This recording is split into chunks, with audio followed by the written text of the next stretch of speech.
दंडोत प्रणाम मायबापो. कृत, त्रेत, द्वापार आणि कली असे 4 युग आहेत. कृतयुगात माणसाचं वय 1000 वर्षे असते.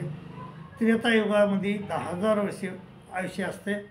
द्वापारात 1000 असते आणि कलियुगात फक्त 100 आहे. म्हणून इथं तपानं वेद पठन करणे, तप करणे, आगमग्रंथ करणे हे शक्य नाही. मग इथं परमेश्वरानं फक्त एकच गोष्ट आपल्याला सांगितली. साधू संतांनी आपल्याला एकच गोष्ट मार्ग सांगितला परमेश्वर प्राप्तीचा. ते म्हणजे ते म्हणले की हरिनाम घ्या, योगी व्हा. योगी म्हणजे योग म्हणजे परमेश्वराचं सतत चिंतन करणारा करणे आणि योगी म्हणजे सतत परमेश्वराचं चिंतन करणारा माणूस. तर आपल्याला तसं योगी व्हायचं आणि परमेश्वराचं चिंतन करायचं. इथं वेद पठन करून शक्य नाही, दान करणं शक्य नाही, तप करणं शक्य नाही आणि आगमग्रंथाचा अभ्यास करणं शक्य नाही. मग इथं शक्य एकच आहे, ते बी परमेश्वराचं चिंतन. म्हणून संत ज्ञानेश्वर देखील म्हणतात की नित्यने म्हणामी ते प्राणी दुर्लभ. परंतु प्रॉब्लेम असा आहे की लोक परमेश्वराचं चिंतन करतच नाही.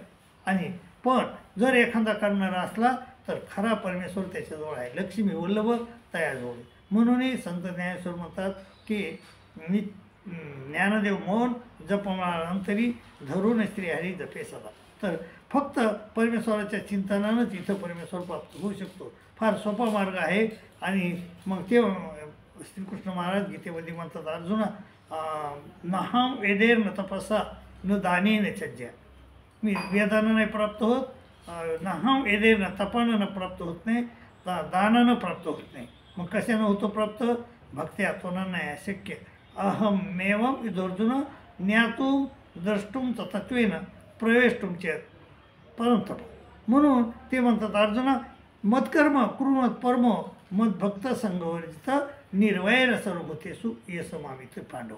म्हणून ह्या युगामध्ये तो काय कर, सगळ्या संग निर्वैर होय. आणि निर्वैर जर झालास तर मला येऊन प्राप्त होशील, याच्यात संशय नाही. मायबाप सगळ्या संग निर्वैर व्हा आणि वेदाच्या, तपाच्या, दानाच्या, दान करा करू वाटलं तर, परंतु वेदाच्या, तपाच्या आणि आगमग्रंथाच्या ह्या अवघड गोष्टीच्या नादी लागू नका. संत ज्ञानेश्वर म्हणतात. तर संत ज्ञानेश्वर म्हणतात त्याप्रमाणे ते म्हणतात की ज्ञानदेव मौन जपमाळ अंतरी धरून श्रीहरी जपे सदा. मौन धरा आणि अंतरीची जपमाळ खोला आणि परमेश्वराचं चिंतन करा. निश्चितच तुम्हाला परमेश्वर प्राप्त होईल. असं साधू संतांना गीतेनं बी सांगितलं आहे. सगळ्या म्हणजे सर्वच साधू संतांना आपल्याला सांगितलेलं आहे, आपल्या गुरुजनानं सांगितलेलं आहे.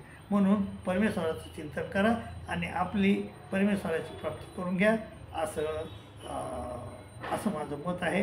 दंडोत प्रणाम. आणि दुसरी एक गोष्ट मायबाप, कळकळीची विनंती आहे की थोडे सबस्क्राईब करा, शेअर करा नाही तर नका करू, लाईक करा नाही तर नका करू, पण सबस्क्राईब करा. सबस्क्राईबाची फार तुटवड आहे, आपल्याला फार कमी आहे.